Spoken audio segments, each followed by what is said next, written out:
Yeah, draft the question at the end. We're gonna just copy all the question.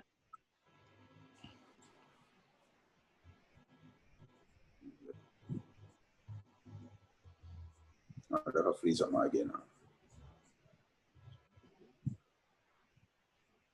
Go on. You're live. Okay.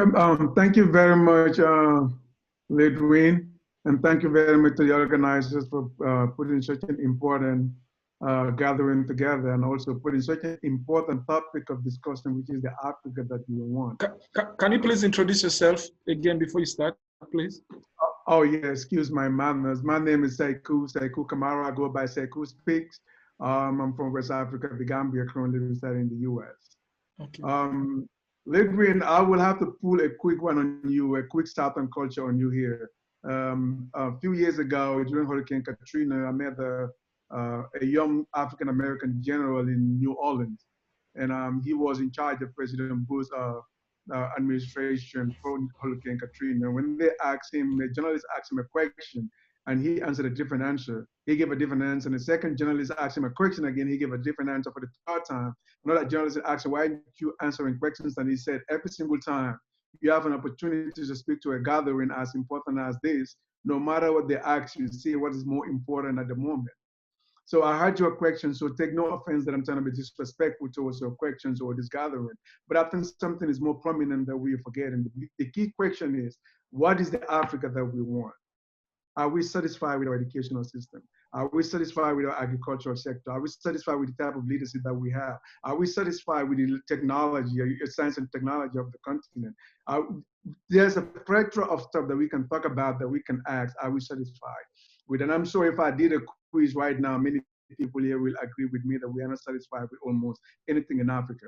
And what I'm hearing is, I appreciate the fact that we are thinking ahead. We are planning for the future. We're talking about artificial intelligence. But the way I also look at it from another perspective, we are talking about condiments for a cheeseburger. We don't even have a cow yet. Let's be realistic and look at Africa that we're looking at. Where's the state of Africa that we are in today? And by no means don't think that I'm trying to be a pessimist or Afro-pessimist at this point. No, I'm just a little bit realistic about the realities of our continent and where we are. And what I think where our conversation should begin. The basic things. When you go back and look at the 2015 UNICEF data on children education, 59 million children of primary school age were out of school. And out of that number, 38 million of them are in Africa. Now, in 2015, again, you look at the Africa America Institute report. It says that there are 149 million children who enroll in primary education, in primary school every year. Every year, you have 149 million kids who enroll into elementary school, primary school. But across Africa, the secondary school can accommodate only 36% into secondary school.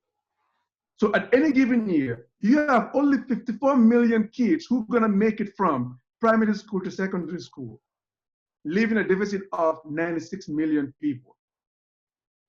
This is the Africa we're talking about. I'm not even talking about the getting a high school degree, or high school GED, or a WAS, like we call in West Africa, a WAS certificate. I'm not even talking about that. I'm talking about basic. Now, let's look at the secondary school.